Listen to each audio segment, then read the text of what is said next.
I just want to go to you, Nigel, with coronavirus. I've argued relentlessly here in Australia about the utterly disproportionate response to coronavirus, where over 99% of all cases are mild.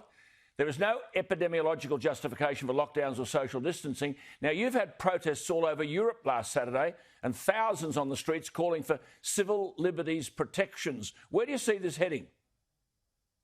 I think we're in for a very long, dark winter because, OK, there are some vaccines that have arrived on the scene, but the sheer logistics of getting vaccines out in a very, very large scale has got to be, I would think, at least 6 to 9 months away. I see governments across the Western world obsessed with dealing with this virus, and they're forgetting the cost to unemployment. Absolutely. They're forgetting the cost to private enterprise, but they're also forgetting the health cost. Do you know, in this country, in England, lung cancer diagnoses are down 75% this year. Serious heart condition diagnosis, down 60%.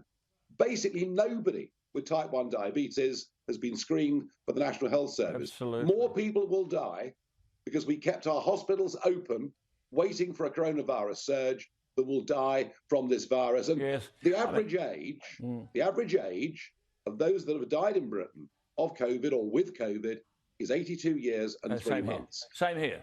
Exactly the same here. 83 years of age. Do you think, I know you made this comment, do you think the country's made up, half of them made up their mind, they've got no confidence in the way the government's doing things? Like here, half the country don't know the rules, they're living their own lives.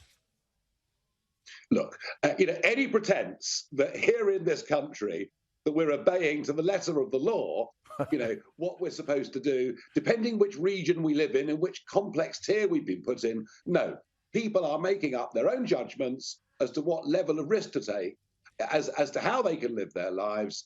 The trouble is, in much of the country, the pubs are closed. So we haven't even got that. Well, now listen, for a bit of relief. I've got to ask you one thing before you go, because you're very bright, but I'll ask you a question that you can't answer. I noticed this tier stuff in Britain, and they're now being told that, quote the exact words, households will be banned from mixing indoors. Mr Farage, could you please tell me what that means? It means you can't invite your mates around for a cup of tea. It means if you live in a tier 3 region, nobody is allowed to cross your threshold.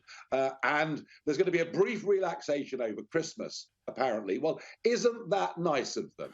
Yes. I mean, who said government owns Christmas?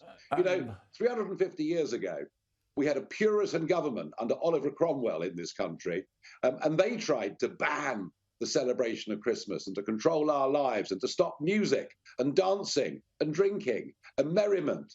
And here we are with another Puritan government who think they have the ability and the right to control our lives. And I'll make this one prediction. If you think you've seen protests all over Europe in the last few weeks, wait for the middle of January. January always is the most difficult, miserable month of the year. By that time, there will be huge numbers of people out of work. Oh, by the way, nobody in the public sector. No. Because if you work for government, this is great. You can sit at home and drink beer, knowing your job's protected, knowing your pension will be fine. Absolutely. I think by the time January comes, you're going to see a lot more anger in the UK and the rest of Europe. I really do. Good on you, Nigel. Listen, thank you for all you do. We must talk more often. Have a wonderful Christmas, good health, much happiness. Lovely to talk to you. Thank you, Adam. There is Nigel Farage.